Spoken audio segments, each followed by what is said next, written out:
आप धीरे धीरे इंक्लूड हो सकते हैं। आप वो तरीके इजाद कर सकते हैं जिनसे कि आप हियरिंग लॉस को मैनेज कर सकें। लेकिन अगर ये प्रीलिंगुअल है तो लैंग्वेज आई ही नहीं, फिर क्या करेंगे?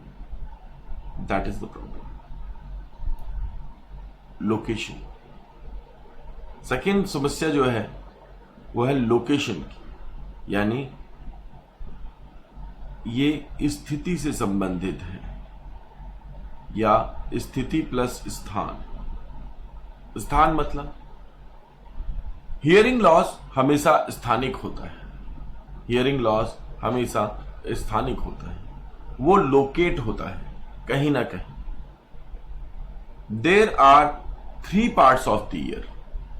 कान के 3 हिस्से होते हैं, एक बाहरी, दूसरा मिडिल और तीसरा इनर। ऐसा हो सकता है कि आउटर, मिडिल या इनर तीनों में से कोई भी प्रभावित हो या फिर तीनों ही प्रभावित हो। तो यह देखना जरूरी होता है कि आपके कान का कौन सा हिस्सा प्रभावित है। तो इससे यह पता चलता है कि समस्या है कहां पे। Sound travels from the outer ear through the middle ear to the inner ear. अब साउंड जो है वो आउटर से होकर के और इनर ईयर तक ट्रेवल करती है। इसलिए ये समस्या किस जगह पे है ये लोकेट करना बड़ा जरूरी होता है। तो आप इसे याद रखेंगे। एक तो जरूरी होता है ये पता होना कि स्पेस क्या है और दूसरा टाइम क्या है। तो इसे आप याद रख सकते हैं स्पेशियो टेम्पोरल के रूप में। That hearing loss is significant to spatio temporal context, कि कौन टाइम कब हुआ और लोकेशन कहां हो। तो आपकी बॉडी में किस जगह को प्रभावित करता है और कब ऑनसेट हो, क्योंकि यह पता लगाना होता है कि साउंड कहां ऑब्स्ट्रक्ट हो रही है, राइट। सो नेक्स्ट समझते हैं हियरिंग इंपेयरमेंट और डेफिनेशन। अभी हमने बात की इंटेंसिटी की, पिच की, टाइम की, लोकेशन की।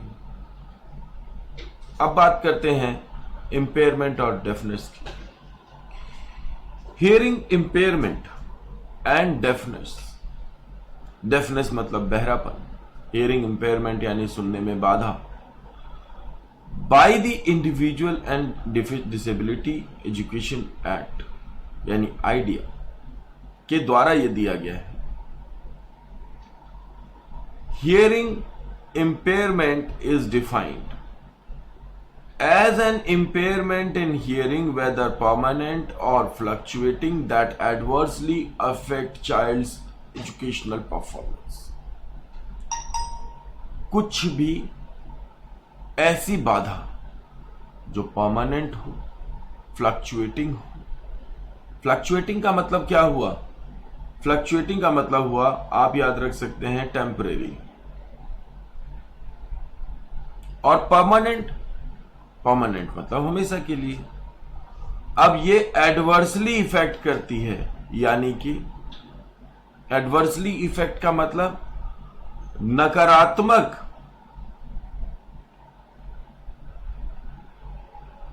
नकारात्मक रूप से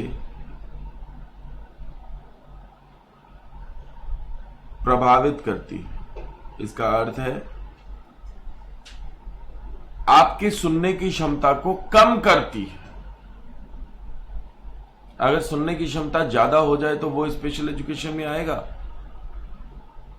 आइडिया इसकी बात नहीं करता, क्योंकि उससे आपकी एजुकेशन पे नकारात्मक प्रभाव नहीं पड़ता, ऐसा उनका मानना है।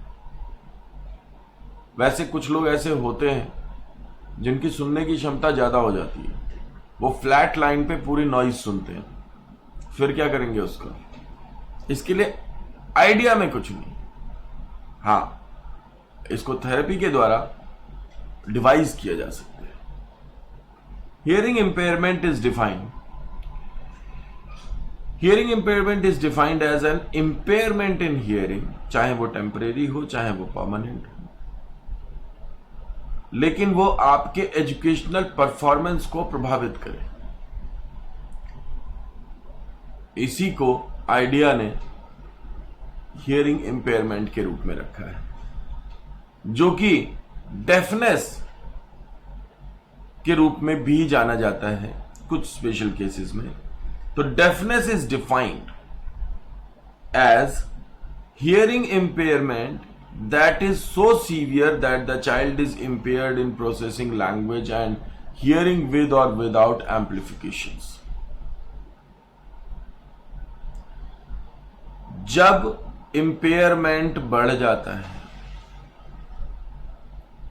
इम्पेयरमेंट बढ़ जाता है, खतरनाक हो जाता है, बढ़ जाता है यानी दोनों ही रूपों से, क्वांटिटी में हो सकता है और क्वालिटी में भी हो सकता है। That the child is impaired in processing language information, language की जो इंफॉर्मेशन होती है उसको प्रोसेस करने में बच्चे को बहुत प्रॉब्लम हो रही है जो उसने सुना है, विद और विदाउट एम्पलीफिकेशन। ऐसा हो सकता है कि ये विद एम्पलीफिकेशन हो या विदाउट एम्पलीफिकेशन, बट इसी को डेफनेस कहते हैं। अब डेफनेस को समझने के लिए और इंपेयरमेंट को समझने के लिए वो थ्रेशोल्ड भी याद रखना होगा। मैंने अभी आपको इंपेयरमेंट थ्रेशोल्ड बताया था, अभी यहां पे हियरिंग थ्रेशोल्ड की बात करते हैं।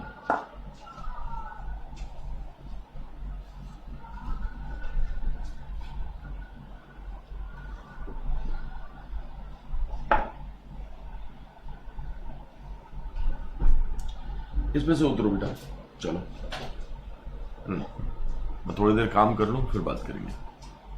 तो hearing is measured in decibel with the threshold of 0 decibel. Hearing threshold कितना होता है? ये क्या है? ये है सुनने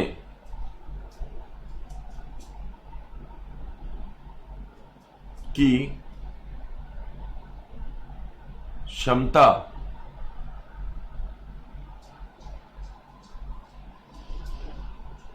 की सीमा। ये वो सीमा है जिस सीमा को हियरिंग थ्रेशोल्ड कहते हैं, जिस सीमा से हम सुनना चालू करते हैं। 0 डेसिबल ये हियरिंग थ्रेशोल्ड है। क्वेश्चन डायरेक्ट आता है, what is hearing threshold for human? 0 decibel, sorry. तो इसे आप याद रखेंगे और इसके बाद आगे चलते हैं। ये दोनों चीजें बहुत काम आएंगी आपके। अब यहां समझने की कोशिश करते हैं। इससे पहले कि हम आगे बढ़ें, पहले हमें जानना होगा कि इंपेयरमेंट के रूप इंपेयरमेंट क्यों हो सकती है, उसके कौन से कॉजेस हैं। तो अगर हम इंपेयरमेंट की बात करें तो ये injury, disturbances of A bodily system caused by social factors. Such factors can include accident, poverty, pollution. गरीबी कैसे प्रभावित कर सकती है? गरीबी में ज्ञान की कमी,